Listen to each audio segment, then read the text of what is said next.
आकाशवाणी गोरखपुर से प्रादेशिक समाचार।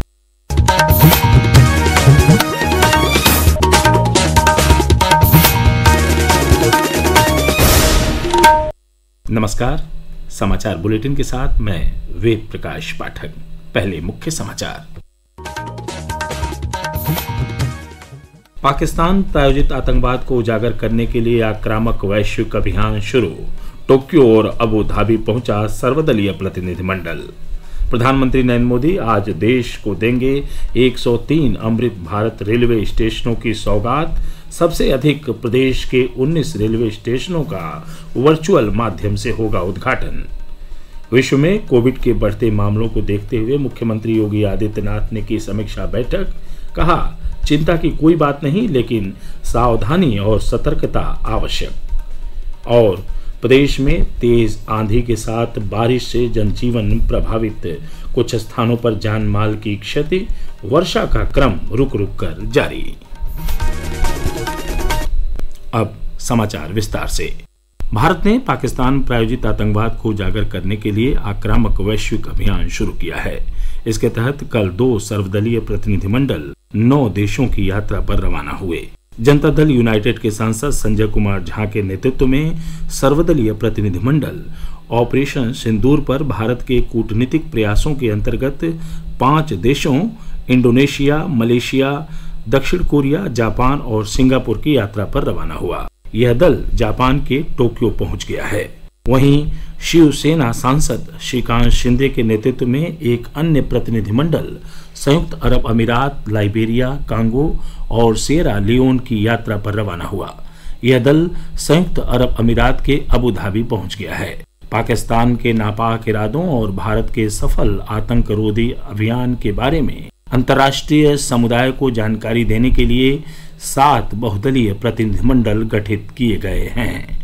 आतंकवाद के खिलाफ ऑपरेशन सिंदूर की जबरदस्त सफलता के उत्साह के बीच समग्र राष्ट्र भारतीय जवानों के शौर्य और साहस को नमन कर रहा है। सशस्त्र बलों के प्रति सम्मान और कृतज्ञता के रूप में आकाशवाणी समाचार एक विशेष श्रृंखला प्रसारित कर रहा है। इसी कड़ी में हम परमवीर चक्र विजेता मेजर होशियार सिंह का स्मरण कर रहे हैं। एक रिपोर्ट।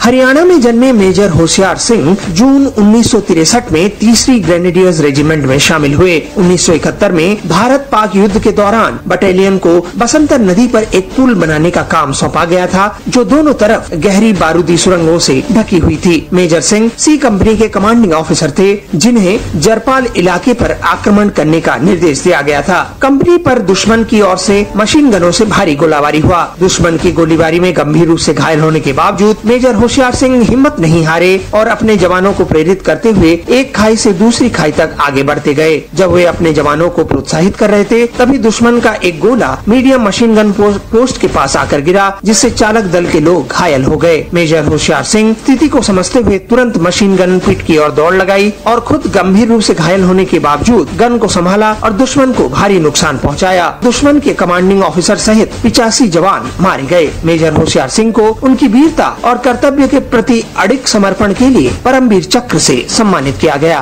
राष्ट्र उन्हें नमन करता है। अनुपम मिश्र, आकाशवाणी समाचार, दिल्ली। प्रधानमंत्री नरेंद्र मोदी आज राजस्थान के बीकानेर से 103 अमृत भारत स्टेशनों का उद्घाटन करेंगे। प्रस्तुत है एक रिपोर्ट। सबसे ज्यादा 19 स्टेशनों का उद्घाटन उत्तर प्रदेश में किया जाएगा। इन स्टेशनों को कई शहरों की सांस्कृतिक, आध्यात्मिक और धार्मिक विरासत को ध्यान में रखते हुए डिजाइन किया गया है। चौड़ी सड़कें, अंडरपास, फुटओवर ब्रिज, आधुनिक प्रतीक्षालय, लाउंज, आधुनिक शौचालय और लिफ्टों का निर्माण कर इन अमृत भारत स्टेशनों को यात्रियों के लिए सुविधाजनक और आरामदेह बनाया गया है। इन स्टेशनों को दिव्यांग जनों की जरूरतों के हिसाब से तैयार किया गया है, ताकि उन्हें आवागमन में कोई दिक्कत न हो। यह स्टेशन उन्नत यात्री सूचना प्रणाली से लैस है, जहां मुफ्त वाईफाई की सुविधा भी उपलब्ध है। आनंद कुमार के साथ भानु प्रताप सिंह, आकाशवाणी समाचार, दिल्ली। प्रधानमंत्री आज प्रदेश के जिन अमृत भारत स्टेशनों का उद्घाटन करेंगे, उनमें उत्तर रेलवे के बिजनौर, सहारनपुर, उत्तर मध्य रेलवे के प्रयागराज के करछना, कानपुर के गोविंदपुरी, पुखराया, आगरा के ईदगाह जंक्शन, फतेहाबाद, गोवर्धन और उत्तर पूर्व रेलवे के मैलानी, गोंडा के स्वामी नारायण छपिया, बलरामपुर, सिद्धार्थनगर, गोला गोकर्णनाथ स्टेशन, रामघाट हाट, थावे, इज्जतनगर, बरेली सिटी, उझानी और हाथरस सिटी स्टेशन शामिल हैं। अमृत भारत स्टेशनों पर नई सुविधाओं को लेकर यात्रियों में भी खासा उत्साह है।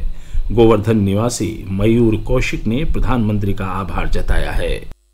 पहले यहाँ स्टेशन पर कोई व्यवस्था ठीक नहीं थी। पहले जल की व्यवस्था नहीं थी, बैठने की व्यवस्था नहीं थी, पर्याप्त पेड़ पौधे भी नहीं थे। लेकिन अब जो विकास जो हुआ है, इसका पुनर्स्थापितकरण हुआ है, इससे जरूर जनता को लाभ मिलेगा। हमारे माननीय प्रधानमंत्री जी ने इसको चुना है, हम बड़े हर्षित हैं। प्रादेशिक समाचार आप आकाशवाणी गोरखपुर से सुन रहे हैं। यह समाचार बुलेटिन हमारे YouTube channel AIR news Gorakhpur और X हैंडल AIR News_GKP पर भी उपलब्ध है। मुख्यमंत्री योगी आदित्यनाथ ने कहा है कि इस समय प्रदेश में कोविड संक्रमण को लेकर चिंता जैसी कोई बात नहीं है, लेकिन वैश्विक परिस्थितियों को देखते हुए सावधानी और सतर्कता आवश्यक है। प्रस्तुत है एक रिपोर्ट।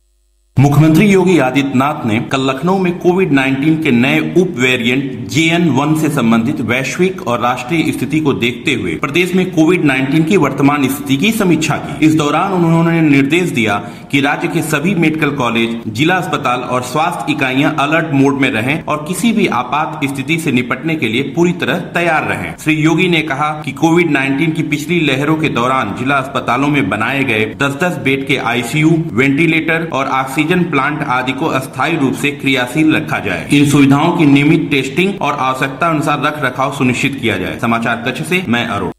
मुख्यमंत्री योगी आदित्यनाथ ने दिव्यांग युवाओं के लिए संचालित शैक्षिक संस्थाओं में प्रशासनिक तंत्र को संवेदनशील, सजग और सतर्क रहने की आवश्यकता पर बल दिया है। कल लखनऊ में दिव्यांग जन सशक्तिकरण विभाग की समीक्षा करते हुए मुख्यमंत्री ने कहा कि प्रदेश के सभी डे केयर सेंटरों, मानसिक मंदित आश्रय केंद्रों, समेकित विद्यालयों तथा ममता स्पर्श और संकेत विद्यालयों का निरंतर निरीक्षण किया जाए। वहां अध्ययन कर रहे बच्चों से संवाद स्थापित कर आवश्यकता अनुसार संस्थागत व्यवस्था को और अधिक सुदृढ़ किया जाए। श्री योगी ने कहा कि दिव्यांग जनों के लिए संचालित विद्यालयों में शिक्षकों के रिक्त पद शीघ्र भरे जाएं। मुख्यमंत्री योगी आदित्यनाथ ने कल लखनऊ स्थित अपने आवास पर टाटा सन्स के चेयरमैन N चंद्रशेखरन से शिष्टाचार भेंट की। यह मुलाकात राज्य के औद्योगिक विकास, निवेश संवर्धन और भविष्य की रणनीतियों पर केंद्रित थी, जिसमें प्रदेश को देश विदेश के निवेशकों के लिए एक आदर्श गंतव्य बनाने पर विचार विमर्श हुआ। प्रदेश के कई पूर्वी और पश्चिमी जिलों में पिछले 24 घंटों के भीतर तेज आंधी के साथ हुई बारिश और ओला पड़ने से जनजीवन पर गहरा असर पड़ा है। लोगों को गर्मी से थोड़ी राहत जरूर मिली है, लेकिन कुछ स्थानों पर जान माल की क्षति भी हुई है। वर्षा का क्रम रुक रुक कर जारी है। बीते 24 घंटों में प्रदेश के एटा, संभल, अमरोहा, सहारनपुर, गौतम बुद्ध नगर, मेरठ, हापुड़, मुजफ्फरनगर और गोरखपुर व इसके आसपास के जिलों में आंधी के साथ हल्की से लेकर तेज बारिश हुई। इस बीच मौसम विभाग ने अगले एक सप्ताह तक के लिए प्रदेश के पूर्वी और पश्चिमी क्षेत्र में गरज चमक के साथ बारिश का अनुमान जताया है। कुछ स्थानों पर ओला पड़ने की भी आशंका है। मुख्यमंत्री योगी आदित्यनाथ ने आंधी, बारिश, ओला पड़ने और बिजली गिरने की घटना होने पर अधिकारियों को पूरी तत्परता से राहत कार्य के निर्देश दिए हैं। उन्होंने जनहानि और पशुहानि पर राहत राशि तत्काल उपलब्ध करवाने को कहा है। बर्ड फ्लू के खतरे को देखते हुए प्रदेश के सभी चिड़ियाघर और इटावा लायंस सफारी को 27 मई तक के लिए बंद कर दिया गया है। इस दौरान आवश्यक प्रोटोकॉल का पालन किया जा रहा है। और अंत में इस बुलेटिन के मुख्य समाचार एक बार फिर। पाकिस्तान प्रायोजित आतंकवाद को उजागर करने के लिए आक्रामक वैश्विक अभियान शुरू। टोक्यो और अबू धाबी पहुंचा सर्वदलीय प्रतिनिधिमंडल। प्रधानमंत्री नरेंद्र मोदी आज देश को देंगे 103 अमृत भारत रेलवे स्टेशनों की सौगात। सबसे अधिक प्रदेश के 19 रेलवे स्टेशनों का वर्चुअल माध्यम से होगा उद्घाटन। विश्व में कोविड के बढ़ते मामलों को देखते हुए मुख्यमंत्री योगी आदित्यनाथ ने की समीक्षा बैठक। कहा, चिंता की कोई बात नहीं, लेकिन सावधानी और सतर्कता आवश्यक। और प्रदेश में तेज आंधी के साथ बारिश से जनजीवन प्रभावित, कुछ स्थानों पर जान माल की क्षति, वर्षा का क्रम रुक रुक कर जारी। प्रादेशिक समाचार बुलेटिन समाप्त हुआ। नमस्कार।